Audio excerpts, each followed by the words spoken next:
మంచిర్యాల జిల్లా జన్నారం మండల కేంద్రంలో పార్లమెంటు ఎన్నికల సందర్భంగా కాంగ్రెస్ పార్టీ కార్యకర్తల సమావేశం నిర్వహించారు. ఈ కార్యక్రమానికి ఆదిలాబాద్ పార్లమెంటు కాంగ్రెస్ పార్టీ అభ్యర్థి ఆత్రం సుగుణ, ఖానాపూర్ ఎమ్మెల్యే వెడ్మ బొజ్జా పటేల్ ముఖ్య అతిథులుగా హాజరయ్యారు. మండలంలోని అన్ని గ్రామాల నుండి కార్యకర్తలు హాజరు కాగా పలు గ్రామాలకు చెందిన బీఆర్ఎస్, బీజేపీ ప్రజాప్రతినిధులు, కార్యకర్తలు ఆత్రం సుగుణ, బొజ్జా పటేల్ ఆధ్వర్యంలో కాంగ్రెస్ పార్టీలో చేరారు. వారికి ఎమ్మెల్యే పార్టీ కండువా కప్పి సాధారణంగా పార్టీలోకి ఆహ్వానించారు. ఈ సందర్భంగా ఆత్రం సుగుణ మాట్లాడుతూ తాను జన్నారం మండల ఆడబిడ్డని, కాంగ్రెస్ పార్టీ తనపై నమ్మకంతో ఎంపీ టికెట్ ఇచ్చి ప్రజలకి సేవ చేసేందుకు, ఉపాధ్యాయ వృత్తిని వదిలి నిరంతర ప్రజాసేవలో ఉండేందుకు కాంగ్రెస్ పార్టీలోకి వచ్చినట్లు తెలిపారు. కాంగ్రెస్ పార్టీ కార్యకర్తలు తన కోసం పనిచేసి తనని పార్లమెంటుకు పంపాలని కోరారు. వెడ్మ బొజ్జా పటేల్ మాట్లాడుతూ రానున్న పార్లమెంట్ ఎన్నికల్లో కలిసికట్టుగా పనిచేసి ఎంపీగా సుగుణక్కని గెలిపించాలని పిలుపునిచ్చారు.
కాబట్టి సోదరులారా, సంస్కృతి సాంప్రదాయం నేర్పించింది తాత ముత్తాతలు, మన తాత ముత్తాతలు.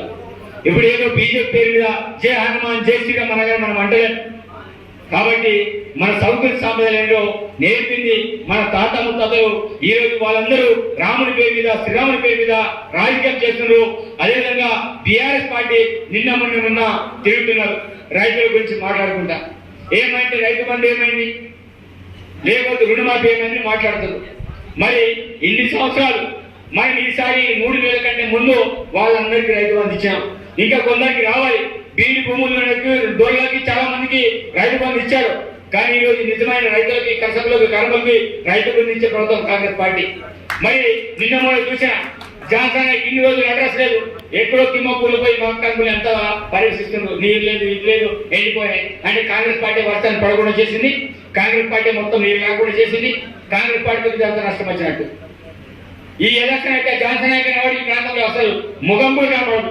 అతని మీద కొంతమంది చెంచగాళ్ళు తిరుగుకుంటా అంటే ఇష్టారీతిన చేస్తున్నారు. కాబట్టి ఏదేమున్నా సరే కాంగ్రెస్ పార్టీ ఇచ్చిన మాట కట్టుబడి ఉంటుంది. తప్పకుండా కాంగ్రెస్ పార్టీ ఏదైనా చేయడానికి సిద్ధంగా ఉంటుంది. కాబట్టి సోదరులారా, కాంగ్రెస్ పార్టీ సిద్ధాంతాలు తెలిసిన వ్యక్తులుగా ఈరోజు కుల రాజకీయాలు చేయకుండా హిందూ, ముస్లిం, సిక్, సాయి మనమంతా ఒకటైన ఏకైక నిరంతో పోయి కాంగ్రెస్ పార్టీ. అలాంటి కాంగ్రెస్ పార్టీ మన ప్రాంత బిడ్డకి, సుగ్నక్క గారికి ఈరోజు అవకాశం ఇచ్చారు. ఈమెను గెలిపియండి. తప్పకుండా ఈమె మీ అందరికీ రుణపడి ఉంటుంది. తప్పకుండా ఈమె గెలిస్తే అక్క, నేను మీ మిత్రం కలిసి ఈ ప్రాంత సమస్యల కోసం మేము పోరాటం చేస్తాం. నియోజకవర్గంలో ఆమె డబ్బులు కావచ్చు, నా డబ్బులు కావచ్చు, ఇద్దరు డబ్బులు కలిపి ఈ ప్రాంతాన్ని అనేక రకాలుగా సిరిసిల్ల, సిద్దిపేట, గజ్వేల్గా డెవలప్మెంట్ చేసే బాధ్యత మాది.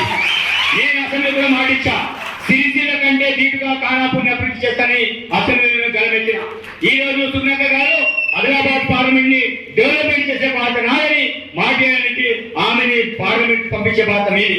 మీరు మాటిస్తారు కదా, గెలిపిస్తారు కదా, చేతి కూడా పోటీ ఇస్తారు కదా. ఈ రోజు మీరందరూ కూడా ఈ రోజు నుంచి 5 న్యాయ సూత్రాలు ఏదైతే రాహుల్ గాంధీ చెప్పినట్టు 5 న్యాయ సూత్రాలు ఉంటాయో గడప గడపకు మీరు తీసుకెళ్ళండి. ఎందుకంటే ఈ ఎలక్షన్ ఒకటి ఎన్నికలు కనబడదు. అదే అసెంబ్లీ ఎన్నికలు అంటే చాలా రకాలుగా ఏం కనబడుతుంది అంటే, అసెంబ్లీ ఎన్నికలలో మీకు ఒక ఎలక్షన్ వాతావరణం కనబడుతుంది, కానీ పార్లమెంట్ ఎన్నికల్లో ఎలక్షన్ వాతావరణం కనబడదు. కాబట్టి మీరే ఎంపీలు, మీరే ఎమ్మెల్యేలు, మీరే తిరగాలి. సుగుణకు వచ్చినా రాకపోయినా మీరందరూ కూడా గడప గడప తిరగాలి. నేను వచ్చినా రాకపోయినా మీరందరూ కూడా గడప గడప తిరగాలి. కాబట్టి సోదరులారా, మీరు ఆ రకంగా క్షేత్రస్థాయిలో బలంగా పనిచేసిన